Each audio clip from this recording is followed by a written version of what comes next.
आप सभी को नमस्कार बंधु, कैसे हैं आप लोग। हम आशा करते हैं कि ठीक होंगे। आज हम यहाँ पर कमेंट आपके नहीं देखेंगे, क्योंकि आपने जो कमेंट किए हैं उसमें सामान्यतः ही क्वेश्चंस किए हैं, तो उनको देखना जरूरी नहीं है। आप लोग आज के लेक्चर के बाद जो कुछ भी आपका प्रश्न होगा, डाउट होगा या कुछ भी पूछना चाहती हैं, तो आप क्या करेंगे, कमेंट करेंगे। उसको मैं यहाँ भी दिखाऊंगा, आपका नाम भी बोलूंगा और आपकी जो भी समस्या होगी उसका समाधान भी करूंगा। इसी तरीके से अभी कुछ दिन चलेगा, जब तक मेरा लाइव क्लास नहीं हो पा रहा है। कुछ समस्याओं के कारण डायरेक्ट लाइव नहीं कर रहा हूं, कुछ दिन में वो भी हो जाएगा। अब दूसरी बात, आप सभी को ये शेयर करना है। हमने प्रथम लेक्चर को बहुत अच्छे से प्यार दिया है और बहुत लोगों ने देखा है, अच्छा है, काफी लोगों ने शेयर भी किया है। इसको आपको इसी तरीके से शेयर करना है जिससे कि मैं बहुत मेहनत करके आ रहा हूं वो आपको यहाँ ये लगेगा। देखिए, आपके लिए मैं सब कुछ बना के लाया हूं, एकदम पीपीटी। आप इस साइड अभी देख सकते हैं, इसको जूम करके और भी पढ़ाएंगे। एक एक चीज का मैं नोट्स बना करके आपके लिए लाया हूं, तो बहुत ही अच्छे तरीके से आपकी स्टडी कराने वाला हूं। एक एक चीज को लेकर के आज से सिलेबस आपका स्टार्ट हो जाएगा, यानी कि आज से मूलतः पढ़ना हम लोग आरंभ कर रहे हैं। और ये आपका इसका फर्स्ट लेक्चर है। फर्स्ट लेक्चर में इससे पहले जो लेक्चर हुआ होगा, आपको प्रत्येक लेक्चर मेरा कंप्लीट देखना है। कारण यह है कि पिछला लेक्चर अगले लेक्चर के लिए भूमिका तैयार करेगा, पृष्ठभूमि तैयार करेगा, पृष्ठाधार तैयार करेगा, बैकग्राउंड तैयार करेगा। ये ध्यान रखिएगा। हमने इससे पहले जो आपको बताया था कि कैसे शुरुआत में यूजीसी ने जो कुछ एक पैराग्राफ लिखा, उसका अभिप्राय यह है कि हम लोगों को मूलतः शिक्षण के बारे में, शोध के बारे में, संप्रेषण आदि के बारे में समझना है। ठीक है, एक मिनट, वो कूलर तेज करो ज्यादा।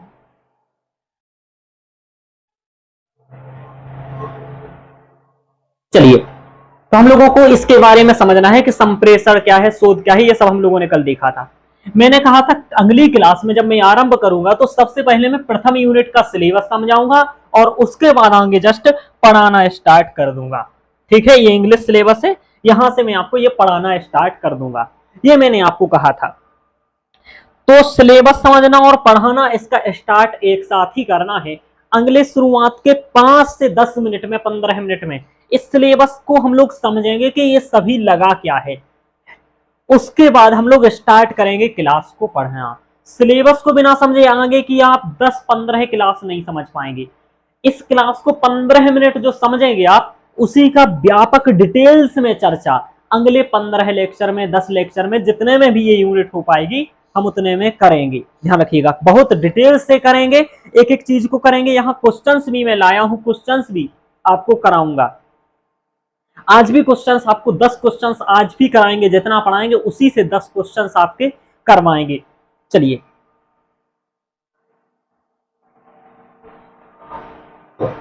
देखिए, सबसे पहले आपका पेपर लगा है शिक्षण अभिवृत्ति।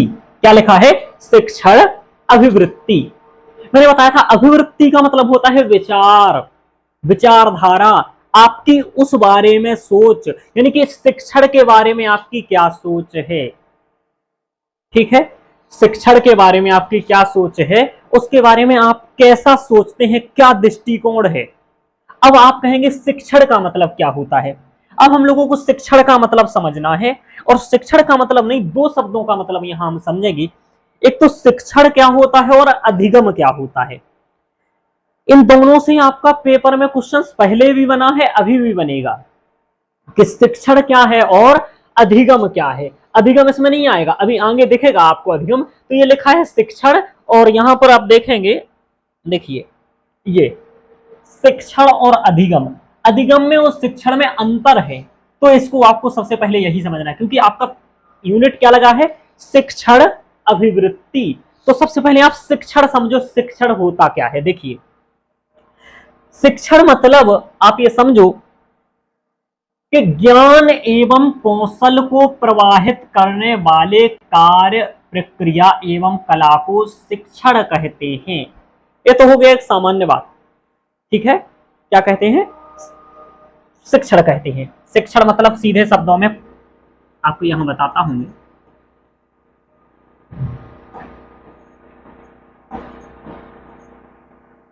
शिक्षण यानी पढ़ाना। शिक्षण मतलब पढ़ाना। मैं आपको पढ़ा रहा हूं, इस शिक्षण का कार्य कर रहा हूं।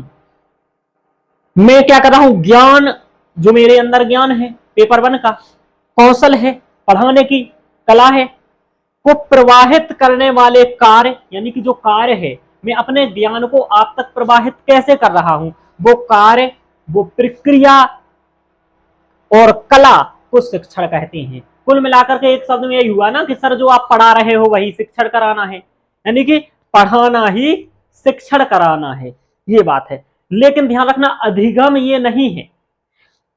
आदतों, ज्ञान एवं व्यवहार को ग्रहण करना अधिगम है, यानी कि जो मैं आपको पढ़ा रहा हूं, जो आपको मैं नॉलेज दे रहा हूं, उस नॉलेज को यदि आप ग्रहण कर रहे हैं और अपने जीवन में उतार रहे हैं तो वह क्या है, अधिगम है। जैसे मैं यहां पढ़ा दूं कि देखिए ईमानदारी से रहना है और हमें ईमानदारी से ही अपने समाज में व्यवहार करना है, हमें किसी से झूठ नहीं बोलना है, ऐसे मैं आपको यहां पढ़ाऊं।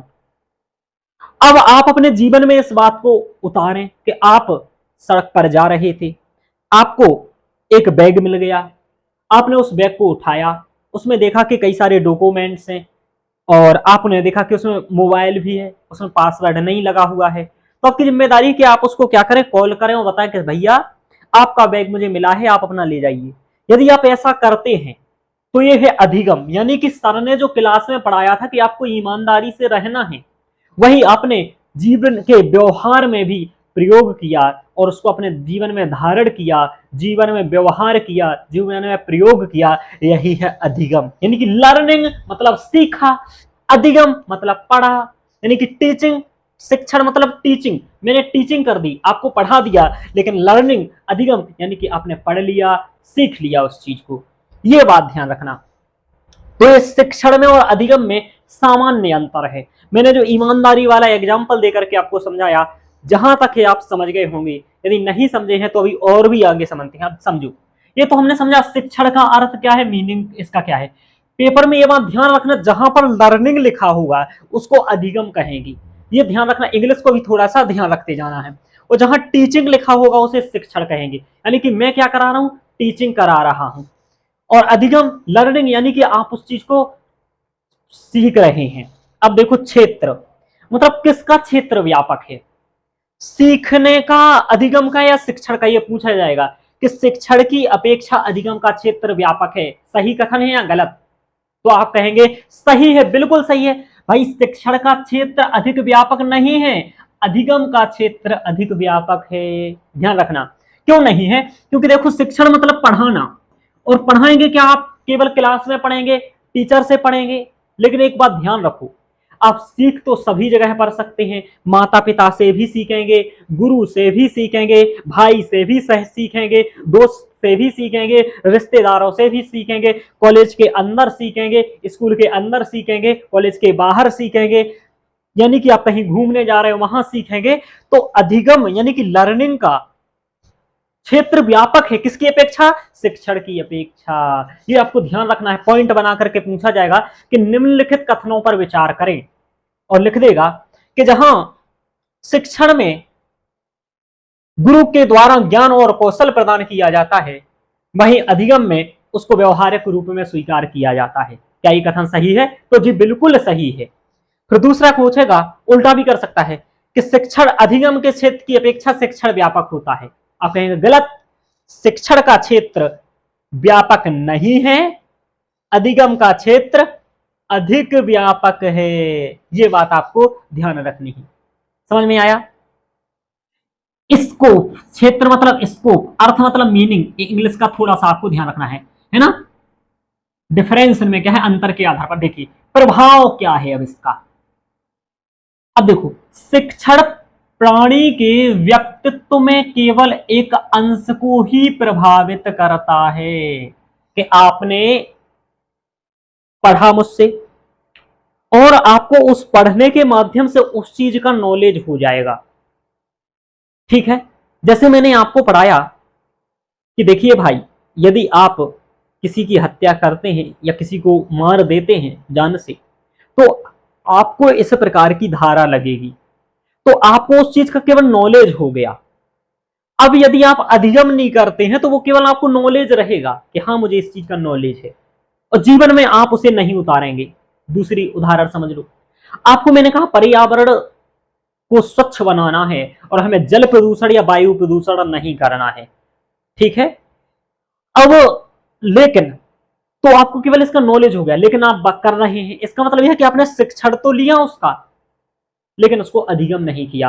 यानी आप पर्यावरण प्रदूषण का आपको ज्ञान तो है कि ऐसा करूंगा तो प्रदूषित होगा, लेकिन फिर भी आप कर रहे हैं। जैसे आपको यह है कि आप कोई चीज ऐसी है जो गुटखा खा रहे हैं और कहीं भी थूक रहे हैं पब्लिक प्लेस पर, इसका मतलब है कि आपको व्यवहार नहीं कर रहे हैं, अधिगम नहीं है आपको पर्यावरण का, आप प्रदूषण कर रहे हैं चीजों को। ये वाली बात हो गया।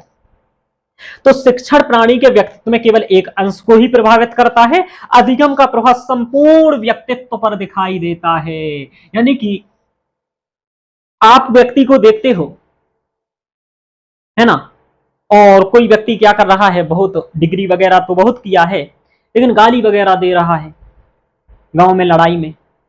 अब गाली जब वो दे रहा है तो आप क्या कहोगे कि भाई ये केवल किताब में पढ़ा है, ठीक है, इसने सच में पढ़ाई नहीं की, यानी कि पढ़ने से इसने शिक्षा कुछ नहीं है, तुम्हारी तो पढ़ाई बर्बाद हो गई, केवल डिग्री मात्र के लिए पढ़े हो तुम, जो ऐसा कहा जाता है। यानी कि जब व्यक्ति केवल किताब डिग्रियां ले लेता है और उसका अपने जीवन में व्यवहार नहीं करता है, कुछ कौशल नहीं सीखता है, तो लोग कहते हैं तुम तो यार ऐसा ही हो, है ना, केवल नाम मात्र के पढ़े हो।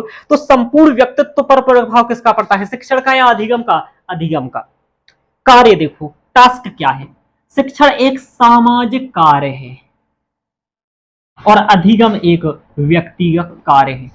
मैं आपको पढ़ा रहा हूं, टीचिंग, ये सामाजिक कार्य कर रहा हूं। अब में से कई विद्यार्थी ये चीज पढ़ रहे होंगे मुझसे, एक अकेला नहीं पढ़ रहा है। तो मैं सामाजिक कार्य कर रहा हूं कि पूरे समाज को पढ़ा रहा हूं, पूरे देश को पढ़ा रहा हूं, कई सारे विद्यार्थियों को पढ़ा रहा हूं, 20 विद्यार्थी, 50 विद्यार्थी है, कई लोग देख रहे हैं। मैं एक कार्य कर रहा हूं, मेरा एक सामाजिक कार्य है। जैसे समाज में कृषि करना एक कार्य है, जैसे समाज में स्वास्थ्य यानी कि डॉक्टर बनना एक कार्य है, इसी प्रकार से समाज में शिक्षण यानी कि टीचिंग एक कार्य है। मैं टीचर हूं, टीचिंग कर रहा हूं। लेकिन अधिगम यानी कि सीखना, ये व्यक्तिगत मैटर है। मेरे पढ़ाए हुए को आप सीख रहे हो, आप पढ़ रहे हो, आप नोट्स बना रहे हो, ये आप कर रहे होगे। पता नहीं आप मेरे से ये सब लिखोगे या नहीं लिखोगे। मैं तो कहूंगा ये लिखना चाहिए आपको। मैं जैसे ही पढ़ाऊं आपको हाथ में पेन कॉपी लेकर के ये चीजें लिखते जानी चाहिए, लेकिन लिख रहे नहीं लिख रहे ये तो आपको मालूम है ना। तो अधिगम यानी कि व्यक्तिगत है, वही सामाजिक कार्य है। ये पॉइंट बना करके देता है कि शिक्षण एक सामाजिक कार्य है। कैसे है सामाजिक कार्य? जैसे कृषि सामाजिक कार्य है, स्वास्थ्य सामाजिक कार्य है, उसी प्रकार टीचिंग भी एक कार्य है। उसी टीचिंग में जाने के लिए आप लोग तैयारी कर रहे हो, पढ़ रहे हो, यानी कि आप शिक्षण में जाना चाहते हो। कब जाओगे शिक्षण में? जब अधिगम करोगे, जब सीखोगे, तब आप जाओगे, ध्यान रखना। अब इसकी प्रक्रिया क्या है? शिक्षण कार्य पूरक प्रक्रिया है कि किसी कार्य को पूरा करने की कार्य पूरक प्रक्रिया है। अधिगम निष्पत्ति परक प्रक्रिया है कि अधिगम से आप करोगे, चीजें सीखोगे, फिर कुछ उत्पादन आदि भी कर सकते हो, चीजें कर सकते हो। लेकिन मैं जो कर रहा हूं, यह हमारा कार्य है कि मुझे पढ़ाना है, लेक्चर बनाना है, ठीक है, और लेक्चर बन गया, मेरा अपलोड हो गया, आपने तो मेरा काम खत्म हो गया, यानी कि मेरा कार्य पूरक प्रक्रिया, मेरा काम हो गया, मुझे ऐसा करना था। अब अधिगम आप उसे सीखेंगे और फिर उसका लाभ ले पा रहे हैं, उसका आप पेपर में उपयोग कर पा रहे हैं, तो ये हुआ निष्पत्ति परक। यानी कि शिक्षण जहां पर एक जगह क्या है, शिक्षण कार्य पूरक प्रक्रिया है, वहीं अधिगम निष्पत्ति परक प्रक्रिया है। इतना आपको समझ में आया होगा। यदि इतना आपको समझ में आ गया तो आपको शिक्षण और अधिगम में अंतर स्पष्ट हो गया होगा। एक बार मैं पुनः रिवीजन करा देता हूं 1 मिनट के अंदर। देखो, शिक्षण क्या है? ज्ञान कौशल को प्रवाहित करना है, देना है। वहीं अधिगम में आपका सीखना है, आप उसको सीखे हो अथवा नहीं है। इसका शिक्षण का क्षेत्र सीमित है, अधिगम का क्षेत्र व्यापक है। पढ़ा मैं केवल एक रूम में सकता हूं, स्कूल में आप पढ़ सकते हैं, लेकिन सीख आप कहीं भी सकते हैं। प्रभाव, शिक्षण प्राणी के व्यक्तित्व में केवल एक अंश को प्रभावित करता है, वहीं अधिगम आपके समग्र जीवन को प्रभावित करता है।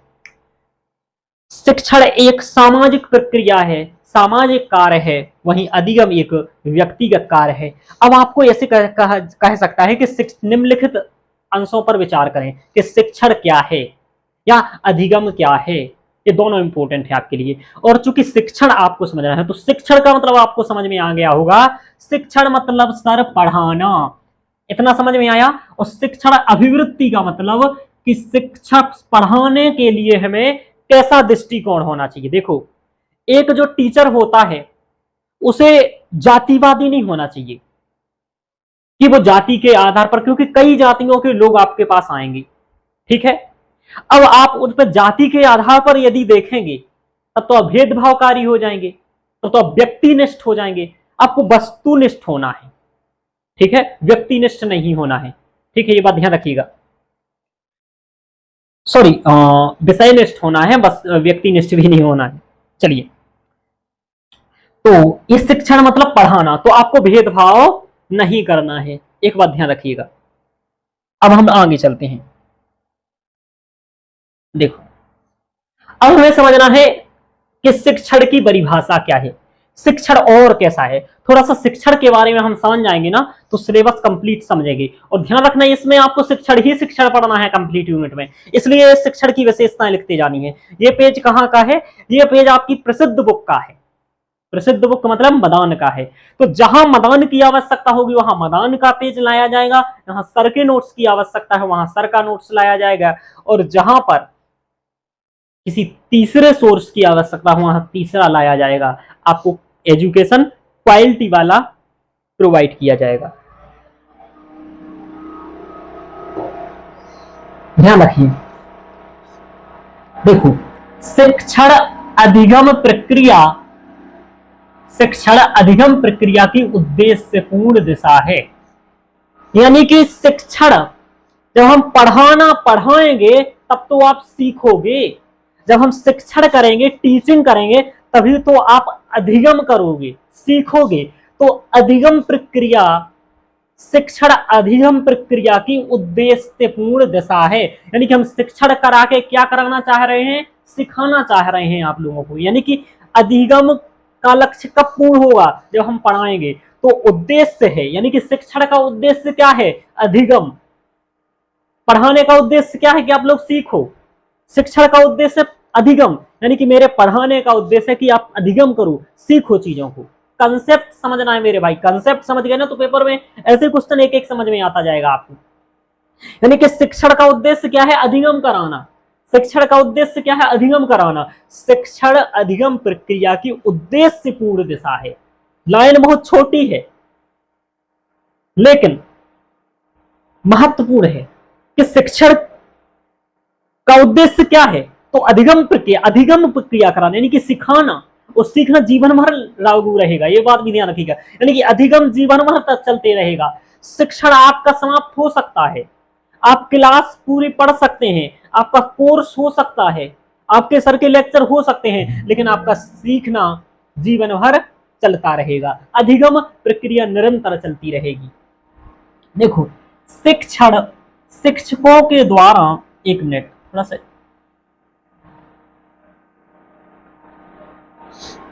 एक मिनट, इसको मैं थोड़ा सा बड़ा कर लूं जिससे कि आपको और अच्छे ढंग से समझा पाऊं चीजों को।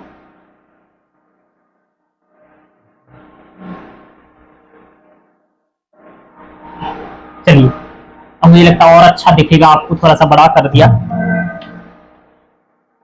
मैंने कुछ कुछ ग्रुप्स हैं इनको म्यूट नहीं करवाया, कर दूंगा मैं आज। देखिए, शिक्षण शिक्षकों द्वारा छात्रों को प्रदान किए गए अनुभवों के आधार पर उनसे अपेक्षाकृत स्थायी परिवर्तन की प्रक्रिया है।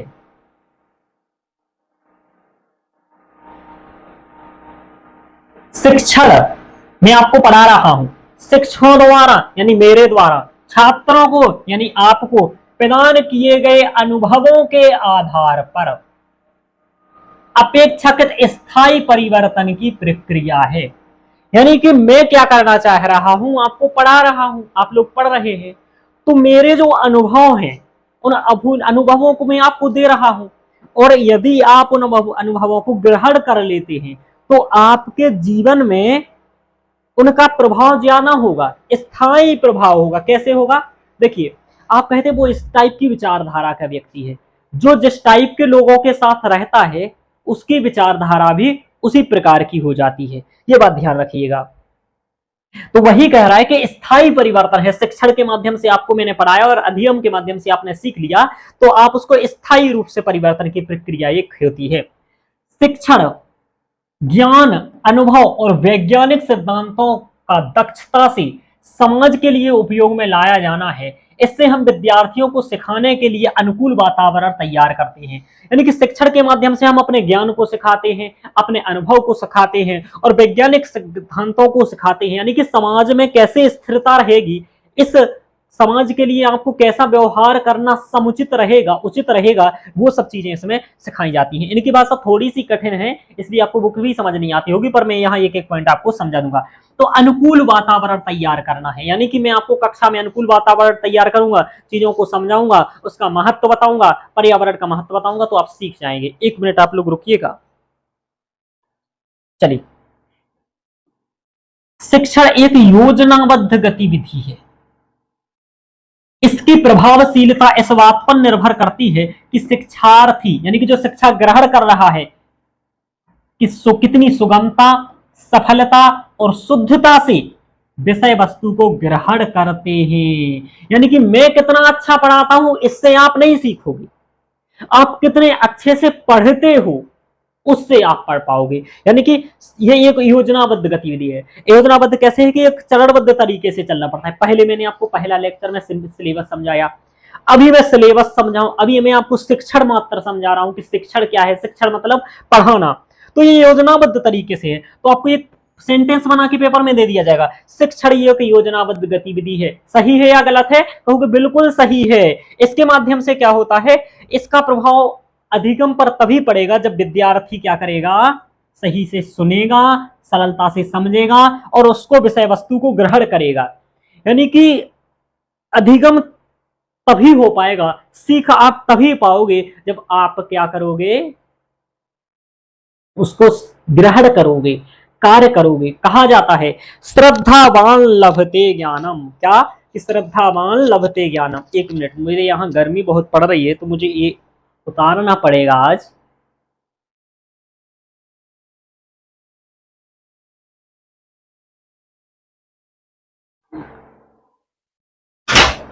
चलिए,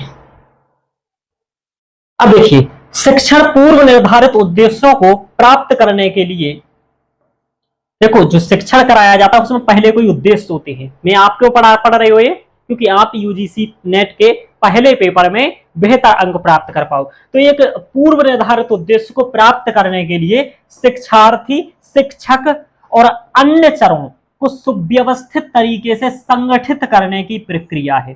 देखो, शिक्षण में क्या होता है, पहले कुछ उद्देश्य निर्धारित होती हैं और उद्देश्य की प्राप्ति के लिए तीन लोग कार्य करते हैं। अभी मैं आपको पढ़ाऊंगा कि शिक्षण एक त्रिध्रुवीय प्रक्रिया है। क्या है? त्रिध्रुवीय प्रक्रिया है। त्रिध्रुवीय प्रक्रिया का मतलब इसमें पढ़ाने में एक व्यक्ति शामिल नहीं है, तीन व्यक्ति शामिल है। कौन कौन है? देखिए, एक तो है कौन, शिक्षक आपका। यानी कि देखिए, यदि मैं आपको पढ़ा रहा हूं तो एक तो पहला पढ़ने के लिए क्या चाहिए, शिक्षक चाहिए। शिक्षक नहीं होगा तो आपको पढ़ाएगा कैसा? तो पहला हो गया शिक्षक। दूसरा क्या है? दूसरा है विद्यार्थी जो पढ़ रहा है, विद्यार्थी है दूसरा। तीसरा क्या है? अन्य जो माध्यम है बीच के, ध्यान रखना, यानी कि पाठ्यक्रम। पाठ्यक्रम के माध्यम से हम क्या करते हैं, पूर्व निर्धारित उद्देश्य करते हैं। इस पाठ्यक्रम का कोई ना कोई उद्देश्य होता है, आपके अंदर का कोई क्वालिटी विकसित करना होता है।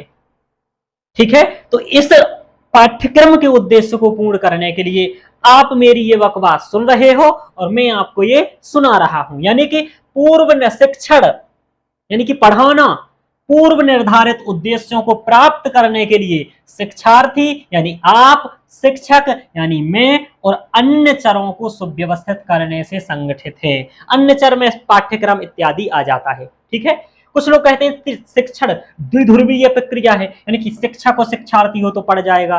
ठीक है, कुछ लोग कहते हैं तीन हो, तो कौन दो कहता है द्विध्रुवीय है और कौन ये कहता है कि त्रिध्रुवीय है। ये दोनों आपके पेपर में पूछा जाता है, तो इसको भी मैं आपको बता देता हूं। मुझे एकदम कंफर्म याद नहीं आ रहा, आप मेरा नोट्स उठा के ले आइए रजिस्टर वाला पेपर 1 का।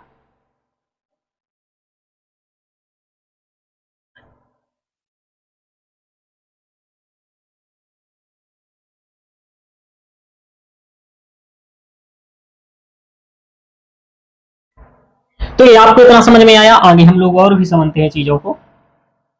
आप लोगों को ये जो पॉइंट है इनको लिखते जाना है, आप हैंड रिटन नोट्स बनाते जाएंगे, ध्यान रखिएगा। एक पीडीएफ वगैरह के चक्कर में आप नहीं पढ़ेंगे, मैं प्रोवाइड कर दूंगा, पीडीएफ प्रोवाइड करने में मुझे कोई प्रॉब्लम नहीं है, ये प्रोवाइड कर दूंगा, लेकिन आपको हैंड रिटन नोट्स ही बनाना है, जो लिखोगे वही याद आएगा, ध्यान रखना ये बात। चलिए मैं आपको 1 मिनट देख करके त्रिध्रुवीय और द्विध्रुवीय प्रक्रिया किसने कहा है ये भी मैं आपको अभी बता दूं तो इससे अच्छा रहेगा, क्योंकि इससे क्वेश्चंस बना है।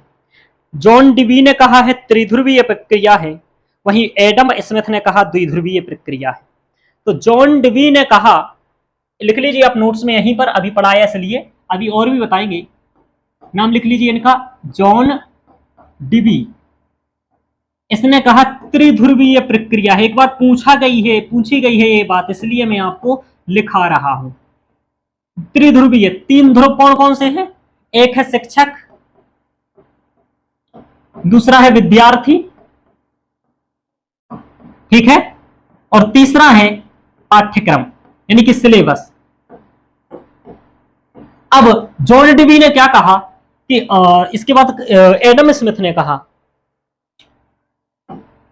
इनका भी नाम लिख लीजिए,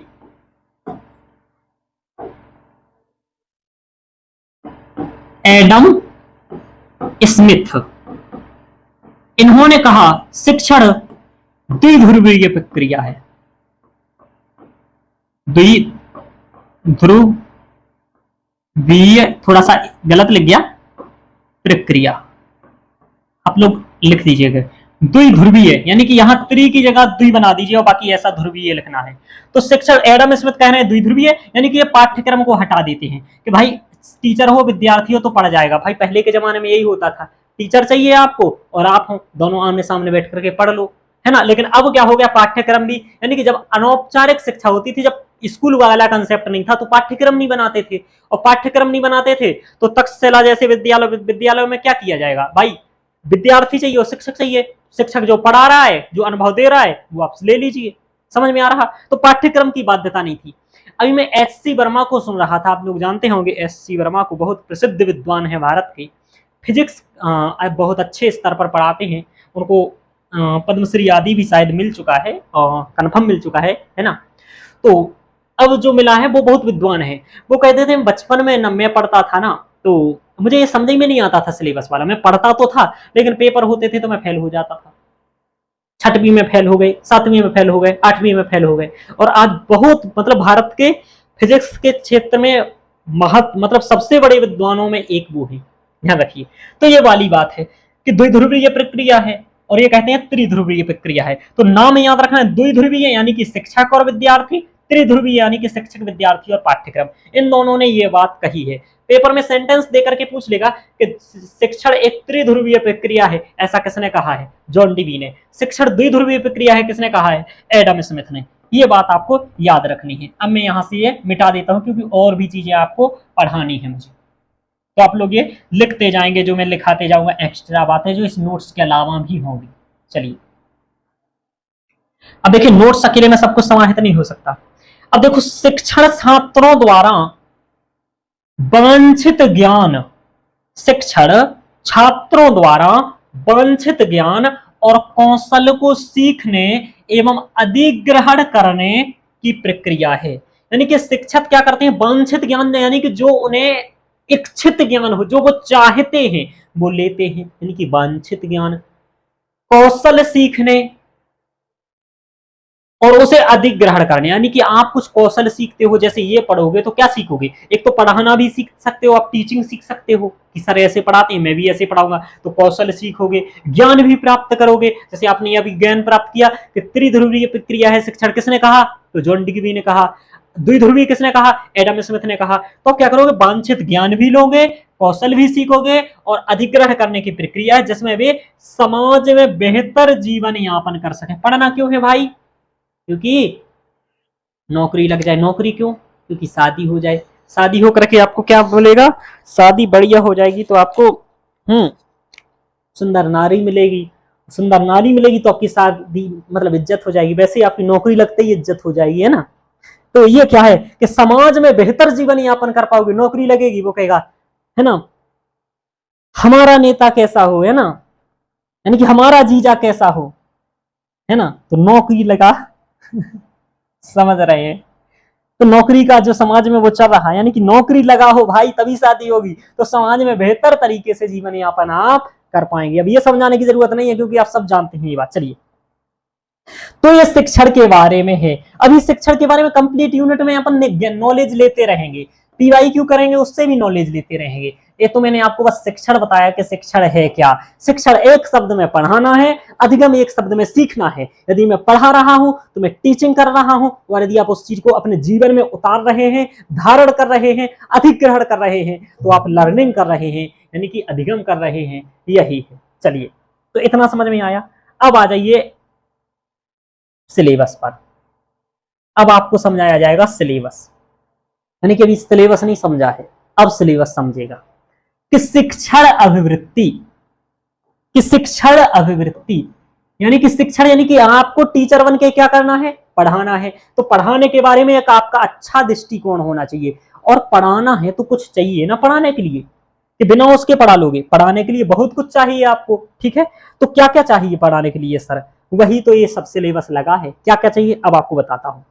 देखो, आपको कराना है शिक्षण का कार्य, ठीक है। शिक्षण त्रिध्रुवीय प्रक्रिया है, किसने कहा है, जॉन डिग्बी ने कहा है, यही रटवा दूंगा। अब त्रिध्रुवीय प्रक्रिया है, यानी कि 3 लोग चाहिए। एक क्या चाहिए, एक चाहिए आपको विद्यार्थी,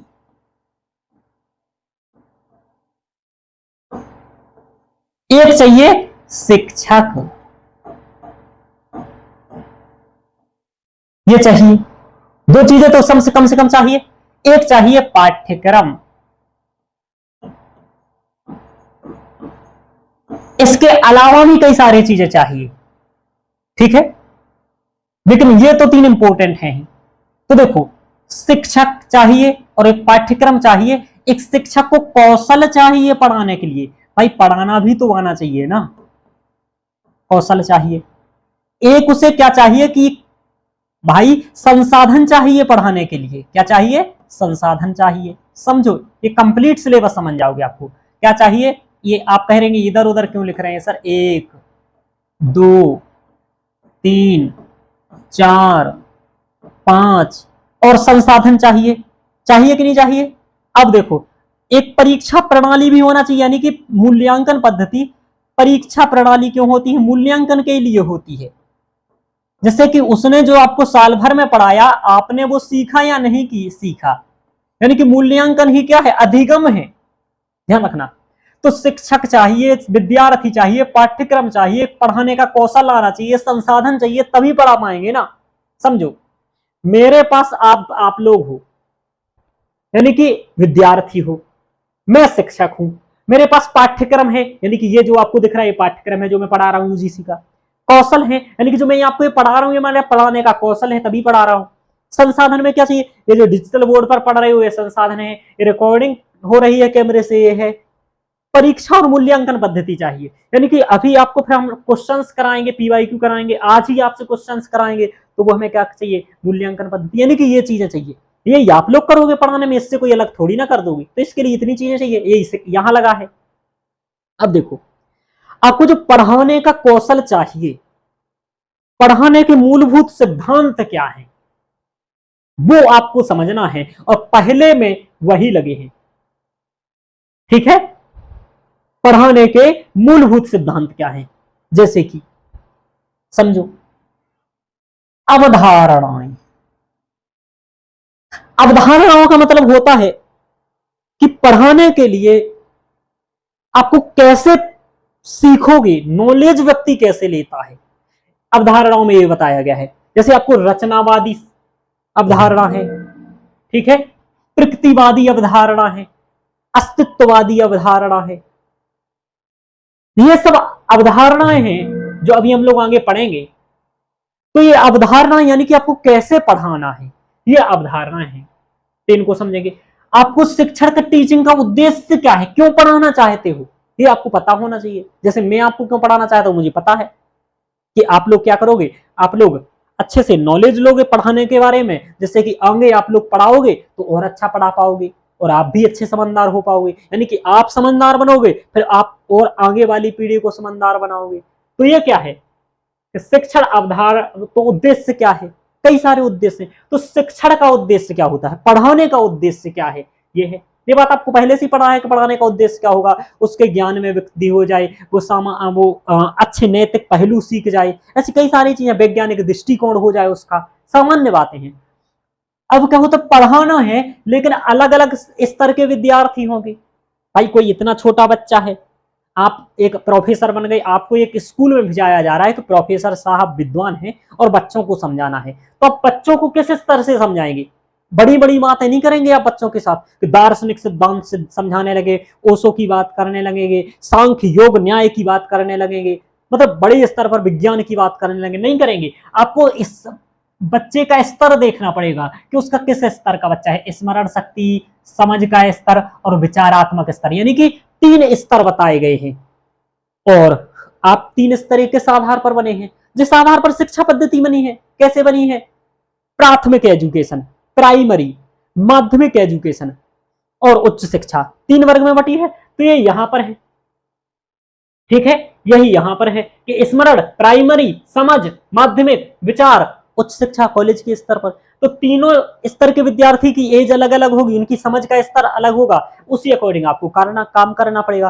तो पढ़ने वाले कैसे हैं, उस स्तर के अकॉर्डिंग आपको पढ़ाना होगा, क्योंकि आपको पढ़ाने का उद्देश्य है कि वो लोग सीख जाएं, और क्योंकि सिखाना भी एक आपका उद्देश्य है। तो ये है।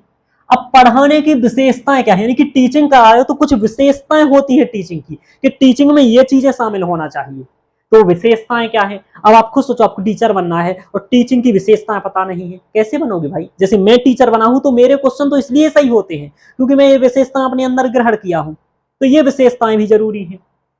मूल अपेक्षाएं, यानी कि आपको पढ़ाना है तो पढ़ाने के लिए मूल ऐसी क्या चीजों की आवश्यकता है कि जिनके बिना काम नहीं चलेगा? मूल अपेक्षाएं क्या है जिनके माध्यम से आप ही पढ़ाना सुगम हो पाएगा, सिखाना सुगम हो पाएगा? तो मूल अपेक्षित अपेक्षाएं क्या है, यानी कि ये चीजें तो सिखाना ही है, ये चीजें तो आपको आनी ही चाहिए, ध्यान रखना। तो ये हो गया मूल अपेक्षाएं। जैसे कि आपके जब पेपर होते हैं तो उसमें ये रहता है कि इतना मैथ इसको आनी चाहिए, थोड़ी सी रीजनिंग की समझ होनी चाहिए, तो उसी अकॉर्डिंग सिलेबस, ये चीजें अपेक्षित हैं। तो इसलिए कि मूल अपेक्षाएं क्या है शिक्षण कराने की, थोड़ा सा टेक्नोलॉजी का प्रयोग आना चाहिए, ये अपेक्षा की जाती है आपसे कि आपको टेक्नोलॉजी का प्रयोग आए, आईसीटी का थोड़ा सा नॉलेज हो, पर्यावरण का नॉलेज हो, यानी कि जो आपका इसमें सिलेबस लगा है 10 यूनिट में, ये आपसे अपेक्षा की जाती है। और आगे आप अभी जैसे मैं आपसे अपेक्षा कर रहा हूं और मैं कर रहा हूं, इसका मतलब यूजीसी कर रहा है, क्योंकि मैं तो यूजीसी का पेपर पास कराने के लिए पढ़ा रहा हूं, तो मैं आपसे अपेक्षा कर रहा हूं, आगे आप भी पढ़ाएंगे तो यही बातें आप अपने आगे वाले विद्यार्थियों को बताएंगे, तो आप उनसे अपेक्षाएं करेंगे। तो मूल अपेक्षाएं क्या है, ये सब इसमें है, यानी कि कौशल से संबंधित बातें हैं ये, कि शिक्षक को पढ़ाने के लिए कुछ मूलभूत बातें आनी चाहिए कि पढ़ाना कितने तरीके से है, क्या क्या पढ़ाने की अवधारणा है, प्रकृति से क्या सीखना है, हमें समझ में आ रहा, रचनावादी कौशल क्या है, विद्यार्थी को अनुभव से कैसे सिखाना है, ये हो गया। शिक्षण के स्तर की कैसा विद्यार्थी आपके सामने बैठा है उसी अकॉर्डिंग पढ़ाना है, ध्यान रखिएगा। और उसमें कौन कौन सी किस स्तर का विशेषताएं क्या होनी चाहिए, मूल बातें क्या होनी चाहिए। अब देखो, अपने यहां कहा गया है कि टीचर ही अच्छा नहीं होना चाहिए, श्रद्धावान लभते ज्ञानम, कि श्रद्धावान व्यक्ति होना चाहिए, जो पढ़ने वाला है वो भी अच्छा होना चाहिए। यानी कि देखो, टीचर तो सबको पढ़ा रहा है, मैं तो आप सबको पढ़ा रहा हूं, लेकिन आप सबका सिलेक्शन नहीं होगा, उन्हीं का होगा जो मेरी एक एक बात समझेंगे, मेरे लेक्चर को देखेंगे, उसके नोट्स बनाएंगे, आगे पीवाईक्यू करेंगे, वो जो सब ये सब करेगा उसी का क्या होगा, सिलेक्शन भी होगा। तो इस तरीके से क्या है कि शिक्षार्थी की में भी विशेषताएं होनी चाहिए, यानी कि जो शिक्षा ग्रहण कर रहा है उस शिक्षार्थी में भी कुछ विशेषताएं होनी चाहिए कि शिक्षार्थी की विशेषताएं क्या है, और नहीं है तो उसमें वो आप डेवलप करो, उसे सिखाओ वो विशेषताएं। समझ में आ रहा कि उसमें कैसी विशेषताएं होनी चाहिए, आप उसमें डेवलप करवाओ, क्योंकि वो एक बच्चा है, उसको आप जैसा शिक्षा दोगे वैसा वो बन जाएगा, तो आपको सिखाना है। देखो, किशोर है यदि वयस्क शिक्षार्थी है तो उससे क्या अपेक्षाएं रखेंगे, यानी कि छोटा बच्चा है तो आप कैसा रखेंगे, वयस्क विद्यार्थी है तो क्या करेंगे, छोटा बच्चा होगा तो हो सकता है थोड़ा उतने स्तर के सवाल ना पूछे, ऐसे पूछे कि जो सवाल ही सही ना हो, लेकिन पूछ रहा है आपसे तो ऐसा नहीं कि आप गुस्सा हो जाए, अरे यार कितना मूर्ख है, क्या सवाल पूछता है, ऐसा नहीं करोगे आप, क्योंकि वो बच्चा है, अभी उसको इतने प्रश्न पूछने की यदि समझ होती तो वो आपसे पूछ क्यों रहा होता। और वयस्क विद्यार्थी होगा, थोड़ा सा बड़ा विद्यार्थी होगा, तो वो आपसे तर्क भी कर सकता है कि सर आप जो कह रहे हैं वो मुझे ठीक नहीं लग रहा है, फिर आप कहेंगे अच्छा मेरा सही नहीं लग रहा है, मुझे गलत ठहराएगा, ऐसे कहोगे, तो ये भी ठीक नहीं है। तो आपको अपेक्षाएं क्या है वो सब भी ध्यान रखना है। शैक्षिक स्थिति क्या है विद्यार्थियों की, भाई कोई विद्यार्थी क्या है कि एससी वर्ग से है या आदिवासी वर्ग से है, एसटी वर्ग से है, शेड्यूल ट्राइब है, अब उसको भाई इतनी चीजें मालूम नहीं होगी कि भाई चावल कैसे खाना कैसे खाते हैं, वो खा रहा होगा किसी भी अपने तरीके से, अब आप कहेंगे यार तुझे खाना भी नहीं आता है, ऐसा कहोगे, ऐसा नहीं, उसकी शैक्षिक सामाजिक स्थिति समझो, शैक्षिक स्थिति समझना पड़ेगी, भावनात्मक स्थिति को समझना पड़ेगा, संज्ञानात्मक स्थिति को सोचना पड़ेगा। संज्ञानात्मक मतलब सोचने की, संज्ञानात्मक मतलब मस्तिष्क से संबंधित, यानी कि सोचने की क्षमता कितनी है, तो भाई सभी विद्यार्थियों की अलग होगी, कोई विद्यार्थी की समान एज में भी अलग अलग होगी, उसके कारण कई होते हैं, जन्मजात भी कारण होते हैं। यदि आपने चाइल्ड डेवलपमेंट पढ़ा है तो आपने ये सब बातें पढ़ी होंगी, बीएड वगैरह यदि आपने किया है तो। कि संज्ञानात्मक क्या है, व्यक्तिगत भिन्नताएं भी होती हैं भाई, है ना, ये वाली बात ध्यान रखिए। अभिमन्यु को पेट में रहते ही आधे चक्रव्यूह का ज्ञान हो गया था, लेकिन सबको तो नहीं हो जाता है, ठीक है, तो व्यक्तिगत भिन्नताएं भी होती हैं। तो इस तरीके से आपको विद्यार्थी को भी समझना है, यानी कि पहले तो आप में पढ़ाने का कौशल होना चाहिए, पहला ये लगा है, दूसरे में विद्यार्थी भी बेहतर होना चाहिए, यानी कि विद्यार्थी के बारे में आपको क्या जानना है। कहा गया है, कौटिल्य कहते हैं कि विद्या सुपात्र को ही योग्य बना सकती है, कुपात्र को नहीं, यानी कि जो अच्छा विद्यार्थी है वो सुपात्र सुंदर पात्र है, उसी को विद्या सफल बनाएगी, उसका लाभ लेगा, लेकिन जो कुपात्र है उसको सफल नहीं बना पाएगी। तो कौटिल्य जैसा विद्वान ये बात कहता है, सबसे बड़ा शिक्षक, है ना, तो ये बात ध्यान रखिएगा। तो ये है, यानी कि विद्यार्थियों को आपको सभी स्थितियों को समझना है, शैक्षिक कैसी है, सामाजिक स्थिति कैसी है, भावनात्मक कैसी है, संज्ञानात्मक कैसी है, उसकी व्यक्तिगत भिन्नताएं कैसी हैं। चूंकि यहां तो आप मेरे सामने नहीं हो, लेकिन जब आप वहां क्लास में पढ़ा रहे होगे, आपके सामने सभी विद्यार्थी रहेंगे, रोज वही विद्यार्थी रहेंगे, साल भर तक वही विद्यार्थी रहेंगे, तो कौन कैसा है, उसकी पृष्ठभूमि कैसी है, उसको वैसे उदाहरण देकर के समझाना है। फॉर एग्जाम्पल मैं बताता हूं, मैं यूपीएससी संस्कृत ऑप्शनल के लिए पढ़ाता हूं, तो कोई लॉ का स्टूडेंट आता है जिसे कानून का नॉलेज है, मैं उसको लॉ के उदाहरण देकर के समझाता हूं। कोई पॉलिटिकल साइंस जिसका अच्छा है, बैकग्राउंड भी पॉलिटिकल साइंस का है, तो मैं उसको राजनीतिक उदाहरण देकर के समझाता हूं। कोई इकोनॉमिक्स का है तो मैं उसको आर्थिक एग्जाम्पल देकर के समझाता हूं, यानी कि जो व्यक्ति जिस पृष्ठभूमि का होगा हम उसको उसी अकॉर्डिंग समझाएंगे। तो यही बात यहाँ कर रहे हैं कि उसकी शैक्षिक योग्यता समझो, उसकी सामाजिक स्थिति समझो, भावनात्मक स्थिति समझो। भावनात्मक मतलब कैसा भावनात्मक रूप से वो है, ये आपको सामने सामने रहते सब समझ में आ जाएगा। संज्ञानात्मक स्थिति समझो, व्यक्तिगत भिन्नता समझो कि इस बच्चे की इस बच्चे से क्या अलग है, उस बच्चे में उस बच्चे से क्या अलग है, यदि इसको समझाना है तो कैसे एग्जाम्पल दूं, इसको समझाना है तो कैसे एग्जाम्पल दूं, ये आपको मालूम होना चाहिए। तीसरा, अब आपको जो शिक्षा देना है, अभी मैं एक ट्रेन में जा रहा था, बोला कि पढ़ाना तो मतलब आजकल टीचर अच्छे जा रहे हैं, इतना कंपटीशन पास करके जा रहे हैं, तो टीचर तो अच्छे जा रहे हैं, लेकिन समस्या क्या है कि कई सारी स्कूलों की स्थिति ठीक नहीं है। तो पढ़ाने में शिक्षण को प्रभावित करने वाले भी तत्व होंगे कि शिक्षा कैसी होगी। जैसे आप कहेंगे कि उसमें सबसे महत्वपूर्ण होगा शिक्षक कैसा है, ज्ञानी या पढ़ाने में अच्छा है, समझदार है या नहीं है। यानी कि देखो, जिस पहले ही जिसका बिगड़ जाएगा, शिक्षक ही अच्छा नहीं होगा तो पढ़ाएगा भी अच्छा नहीं, ये बात ध्यान रखो। तो शिक्षा को प्रभावित करने वाले क्या तथ्य हैं? शिक्षक अच्छा होना चाहिए, योग्य होना चाहिए। मेरे पढ़ता था कॉलेज में तो कई शिक्षक ऐसे थे जिनके मुंह पर आलोचना कर देता था, मेरी लड़ाई हो जाती थी, क्योंकि अच्छा पढ़ाते ही नहीं हो, जानते ही नहीं हो। तो शिक्षक सबसे महत्वपूर्ण है, तो आप सबको शिक्षक बनना है, तो ऐसा मत करना कि आप शिक्षक ही अच्छे ना बन पाए, तो शिक्षक सबसे पहले अच्छा बनना है आपको। फिर सहायक सामग्री नहीं है और संस्थागत सुविधाएं नहीं है, शैक्षिक वातावरण नहीं है, तो भी ये प्रभावित करते हैं। अब एक ट्रेन में व्यक्ति आ रहा था, वो तीनों बातें कह रहा था, वो टीचर ही था, एक माध्यमिक का टीचर था। और ट्रेन में कह रहा था कि भाई मैं तो पढ़ाना चाहता हूँ, मैं चाहता हूँ कि मैं अच्छे भारत का नक्शा दिखाऊं जब सामाजिक विज्ञान पढ़ाऊं, लेकिन भारत का नक्शा दिखाऊं कहां, लकड़ी पर, है ही नहीं। तो संसहायक सामग्री नहीं है, डिजिटल बोर्ड नहीं है, स्कूल्स में बैठने के लिए टेबल्स नहीं है, समझ में आ रहा, प्रैक्टिकल कराना है तो ग्लोब नहीं है, और कई सारी लैब की प्रक्रिया नहीं है, लैब ही नहीं है, स्कूल में बैठने की जगह ही नहीं है, सीमेंट खुदा पड़ा है। यानी कि सहायक सामग्रियां भी होना चाहिए, डिजिटल बोर्ड होना चाहिए, सभी चीजें उपलब्ध होनी चाहिए, तभी तो पढ़ाएगा। यानी कि सहायक सामग्री भी हो, और क्या हो, संस्थागत सुविधाएं हो। संस्थागत सुविधाएं ऐसे कि सरकार भी सुविधाएं प्रदान करे, जैसे कि कोई विद्यार्थी किताबें खरीदने में सक्षम नहीं है और इस कारण वो नहीं पढ़ पा रहा है, तो सरकार की योजना चले। जैसे आपने देखा होगा संस्थागत सुविधाओं में कि आप स्कूल में जब पढ़ते होंगे तो साइकिल दी जाती है, जैसे जिस विद्यार्थी का 5 किलोमीटर दूर घर है तो उसको साइकिलें दी जाती हैं, कि यही संस्थागत सुविधाएं हैं कि संस्था मतलब देश की सरकार आपको सब वो सहायता प्रदान करे जिसके कारण आपको पढ़ाने में बाधा आ रही है। यदि आप बहुत दूर से हैं तो पढ़ने नहीं आ पाएंगे टाइम पर, तो आपको सरकार क्या करे, बेहतर तरीके से साइकिल बांटे, साइकिल बांटती है। ऐसे ही अखिलेश यादव ने लैपटॉप बांटे थे, तो ऐसे ही लैपटॉप यानी कि आईसीटी का प्रयोग तब सीखेगा, कंप्यूटर चलाना तो तब सीखेगा जब कंप्यूटर होगा। देखा है नहीं, उसका रहा है रैम ये होता है random access memory, read only memory, मुझे सिखाते थे 11वीं क्लास में, मुझे ना रैंडम समझ में आता था ना रीड आता था, ठीक है। तो कम से, और मैं कहता था भाई ये थोड़ा मुझे चला लेने दो, लैब में बिठा देता था कंप्यूटर के पर, तो बोलते थे देखो इंटरनेट नहीं है, अरे भैया इंटरनेट नहीं है तो क्या चलाऊंगा मैं उसमें। तो भाई संस्थागत सुविधाएं होनी चाहिए तभी आप करोगे, नहीं तो ये सही सुविधाएं नहीं होगी तो शिक्षण प्रभावित हो जाएगा आपका।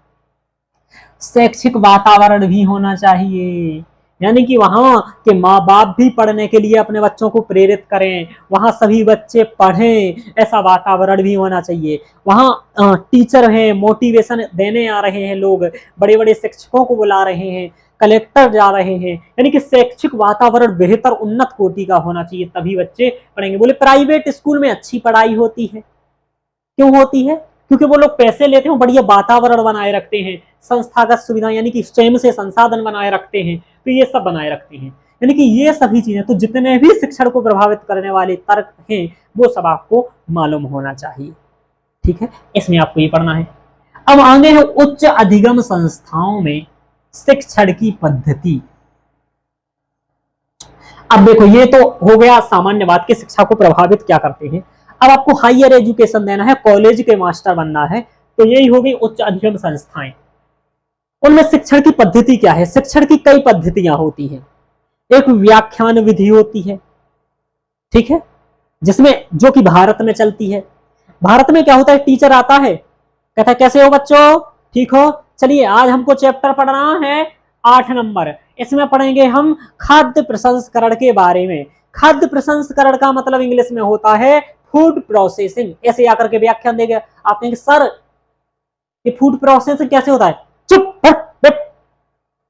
ये भारत की है व्याख्यान विधि कि आया व्याख्या दिया और चला गया, तुम्हें समझ में आया, कोई मतलब नहीं। अब चलते हैं MIT विद्यालय अमेरिका में। अमेरिका में दूसरी पद्धति चलाते हैं वो लोग। वो क्या करते हैं कि टीचर आएगा, टीचर बैठेगा, 5-7 बच्चे आएंगे, 5-7 बच्चे बैठेंगे। अब उन्हें शिक्षक काम देगा कि देखो तुम्हें क्या बताना है, कि शिक्षण, इसी को उदाहरण लेकर कर लेते हैं। टीचर कहेगा कि देखो भाई रमन, तुम्हें शिक्षण से संबंधित अवधारणाएं, उद्देश्य, शिक्षण का स्तर, ये सभी खोज करके लाना है, इसके बारे में पढ़ना है, ठीक है। और दूसरे विद्यार्थी से कहेगा अमन तुम्हें ये करना है, तीसरे से कहेगा सुमन तुम्हें ये करना है, चौथे से कहेगा कमल तुम्हें ये करना है। यानी कि जितने भी पॉइंट हैं वो सभी अलग अलग विद्यार्थियों को देगा वर्क करने, बोलेगा इस पर आप कंटेंट खोजो, किताबों से पढ़ो और कल सब लोग पढ़ करके आना। और फिर कहेगा कि और सभी को अपना टॉपिक्स तो अच्छे से करना ही है और ये सभी के टॉपिक्स भी थोड़े थोड़े पढ़ के आने हैं। अब सब विद्यार्थी पढ़ के आएंगे, वो शिक्षक भी पढ़ के आएगा। अगली क्लास में सबके पास उनके बारे में कुछ ना कुछ नॉलेज होगा और सब फिर चर्चा करेंगे। चर्चा करने के माध्यम से तर्क वितर्क करेंगे, विश्लेषण करेंगे और इस तरीके से सीखा जाएगा। तो ये क्या हुआ, ये एक अलग पद्धति हो गई है ना, ये विमर्श की पद्धति हो गई, ये चर्चा पद्धति हो गई। कि भाई वो व्याख्यान नहीं दे रहा है, ठीक है, तो व्याख्या पद्धति नहीं है। ऐसी कई सारी पद्धतियां हैं। यानी कि एक जो अभी आपको टीचर आता है वो अध्यापक केंद्रित पद्धति, यानी कि अध्यापक आएगा बोलेगा ऐसा ऐसा करना है, ये होमवर्क करके लाना है, ये अध्यापक पद्धति जिसमें अध्यापक की चले, अध्यापक सर्वे सर्वा हो, सर्वे सर्वा यानी कि मैं जो कहूंगा वही करके आना है, समझ रहे हो। लेकिन जहां शिक्षार्थी केंद्रित पद्धति हो कि विद्यार्थी को क्या पढ़ना है, विद्यार्थी का विकास कैसे होगा, विद्यार्थी को ध्यान में रख करके जहां हो, वो शिक्षार्थी केंद्रित होती है। वो क्या पढ़ना चाहता है वो पढ़ाया जाए। जैसे तक्षशिला विश्वविद्यालय में सर भाई मुझे चिकित्सा पढ़नी है 1 महीने, तो आप चिकित्सा पढ़ो। बोले अगले महीने मुझे चिकित्सा नहीं पढ़नी है, मुझे स्थापत्य कला पढ़नी है, स्थापत्य कला पढ़ो। अगले महीने आप कहोगे नहीं भाई मैं तो कुछ और पढ़ना है, तो और को पढ़ो।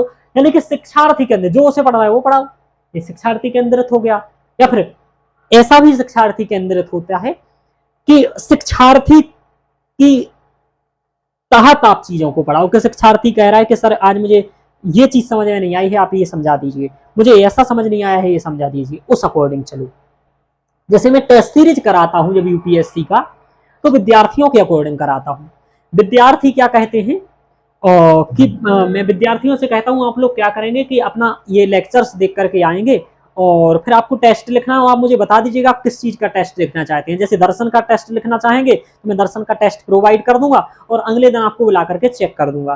तो मैं उसमें यही करता हूं कि जो आपको यूनिट तैयार कर लो उसके अकॉर्डिंग मुझे आप टेस्ट सीरीज कर लेना। जो केवल मेरी टेस्ट सीरीज करते हैं उनको भी मैं यही करता हूँ। तो ये क्या हुआ, ये शिक्षार्थी केंद्रित हो, भाई जो आप टेस्ट सीरीज करना चाहते हो वो मुझे बता देना, मैं करा दूंगा, ये वाली बात। अब ऑनलाइन ऑफलाइन बनाम ऑनलाइन पद्धतियां। देखो ऑफलाइन तो क्या है, आप क्लास में बैठ करके पढ़ाओगे, स्कूल कॉलेज में पढ़े होगे, वहां पर आप बच्चों की पृष्ठभूमि समझते हो, चीजों को समझते हो। ऑनलाइन पद्धति है तो देखो ऑनलाइन की कुछ विशेषताएं हैं, कुछ अच्छाइयां हैं, ऑफलाइन की कुछ कमियां भी हैं। ऑनलाइन की कुछ अच्छाइयां भी हैं, कुछ कमियां भी हैं। जैसे ऑफलाइन की कमी क्या है, ऑफलाइन में आप उतने ही विद्यार्थियों को पढ़ा सकते हो जितनी आपकी क्लास में है। लेकिन ऑनलाइन में ये है कि मेरे से कई ये लेक्चर यूट्यूब पर डला है, कई लोग पढ़ लें, भारत में कहीं भी पढ़ ले, कोई भी पढ़ ले। ऑनलाइन की पद्धति सरल है, सस्ती है, पैसा कम लगता है ऑनलाइन पढ़ाने में, केवल मेरा जितना खर्चा हुआ वही तो है, बाकी आप लोग सुन रहे हैं घर बैठ के। लेकिन आप ऑफलाइन में जाओगे तो आपको अच्छी ड्रेस खरीदनी पड़ेगी, और स्कूल में भी आपके अच्छा एक रहने के लिए वो बनाना पड़ेगा, साफ सफाई रखनी पड़ेगी, पंखे लगाने पड़ेंगे, एसी लगानी पड़ेगी, कमरे का खर्चा आएगा। तो ऑनलाइन ऐसी कई सारी हैं, यानी कि ऑफलाइन की कुछ समस्याएं हैं तो कुछ ऑनलाइन की समस्याएं हैं, ऑफलाइन के कुछ लाभ हैं तो ऑनलाइन के लाभ हैं। अब ऑनलाइन में जो सरकार ने क्या क्या अभी नई नई चीजें आ गई है, देखो टीचर पढ़ा रहे हैं ऑनलाइन वो बात एक अलग है, सरकार क्या कर रही है ऑनलाइन के लिए वो आपको ध्यान रखना है। सरकार ने ऑनलाइन के लिए कई प्लेटफॉर्म चला रखे हैं, जैसे स्वयं प्रभा, मूक्स। तो मूक्स क्या है, स्वयं प्रभा क्या है, स्वयं क्या है, ई विद्या क्या है, ई पाठशाला क्या है, ऐसे कई सारी चीजें चल रही हैं। तो वो सब अपन को समझना है कि ऑनलाइन एजुकेशन के लिए सरकार क्या कर रही है, वो भी आपको समझना है। तो ये वाली बात हो गया कि उच्च अधिगम संस्था में शिक्षण की पद्धति क्या है, कई सारी और भी पद्धतियां हैं, उन सब के बारे में हम लोग पढ़ेंगे। अब देखो क्या है, शिक्षक सहायक प्रणाली।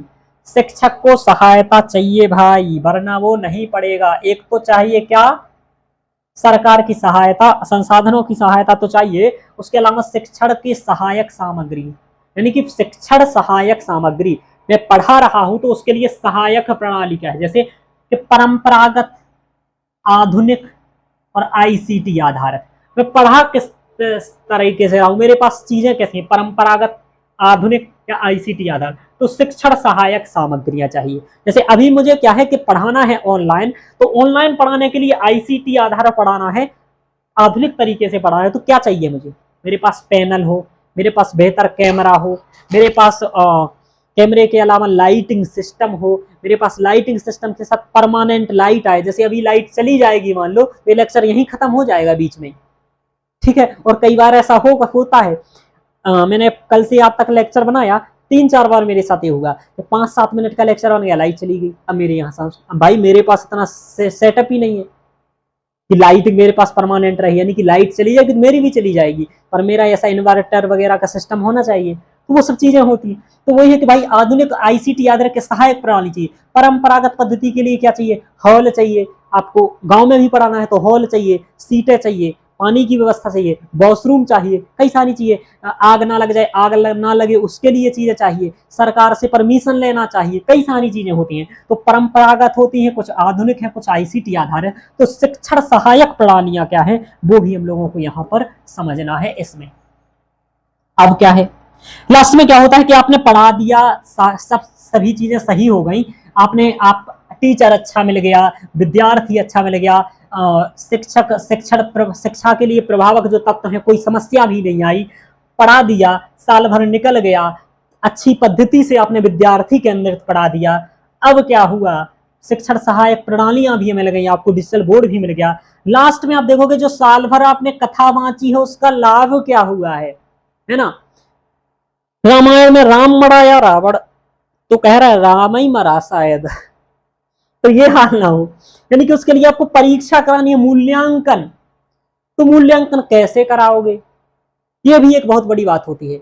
कोई ग्रेड पद्धति की बात करता है कि ग्रेड दे दो इसको, ठीक है, जैसे कि विद्यार्थियों को नंबर पता ना चले, वरना नंबर के आधार पर हीन भावना आ जाती है कि भाई इसके 78 और मेरे 69, इसके 77 मेरे 76, और भेदभाव होने लगता है। समझ रहे हो, विद्यार्थियों में बेमनस्य उत्पन्न होने लगता है, एक दूसरे से जलने लगते हैं, एक बार मारा कूटी तक हो जाती है।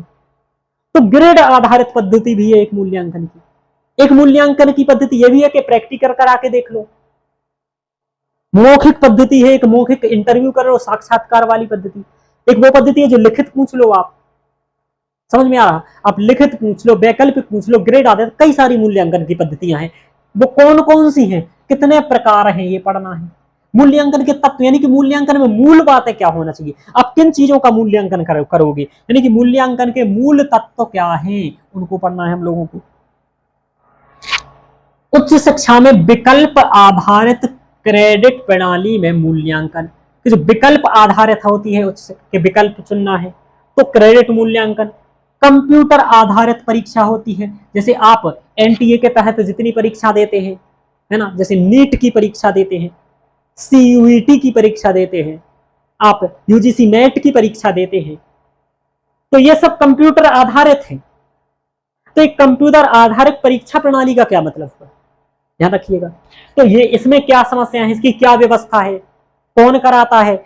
जैसे अभी फिलहाल स्कॉलरशिप्स वाली, या फिर जो किसी में एडमिशन के लिए जो दो बातें होती हैं, एक तो स्कॉलरशिप और एक एडमिशन प्राप्त करने के लिए जो भी होती है, लगभग एनटीए कराता है। जैसे कि नीट एक एडमिशन के लिए है, सीयूईटी के माध्यम से आपको सेंट्रल यूनिवर्सिटी में एडमिशन मिलेगा, तो ये हो गया क्या आधारित एडमिशन लेने के लिए, और यूजीसी क्या हो गया फेलोशिप के लिए, ठीक है, पैसे मिलेगा, उसके लिए जो होती है वो एनटीए कराता है। तो ये कंप्यूटर आधारित कराता है एनटीए। तो ये हो गया, तो एनटीए के बारे में समझना कि और कौन सी कराता है।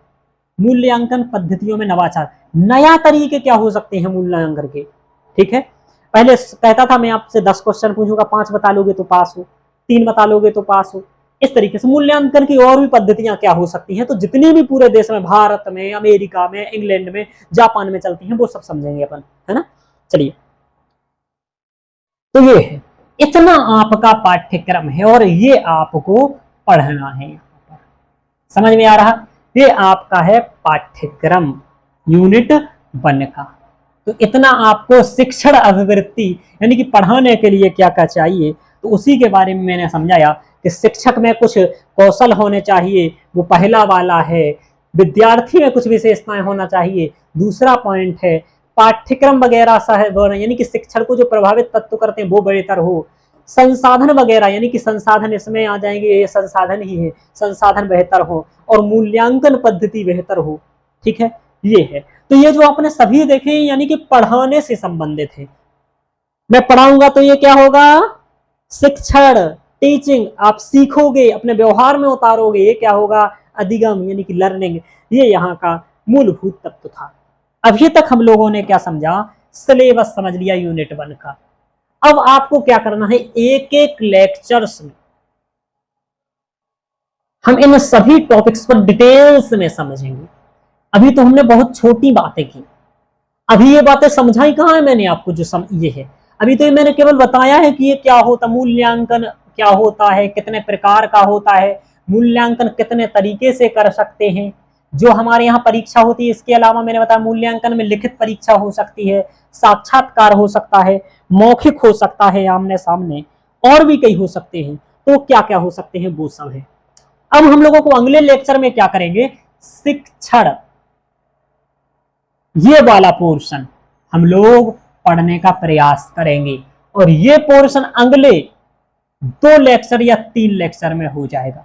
ये वाला भी 2 लेक्चर में हो जाएगा, ये वाला भी 2 लेक्चर में हो जाएगा, ये वाला भी लगभग 2 लेक्चर में हो जाएगा, ये भी 1 या 2 लेक्चर में हो जाएगा, ये भी 2 लेक्चर में, यानी कि 2, 4, 6, 8, 10 और 3 तो 11 है, यानी कि 11 लेक्चर और ये हैं।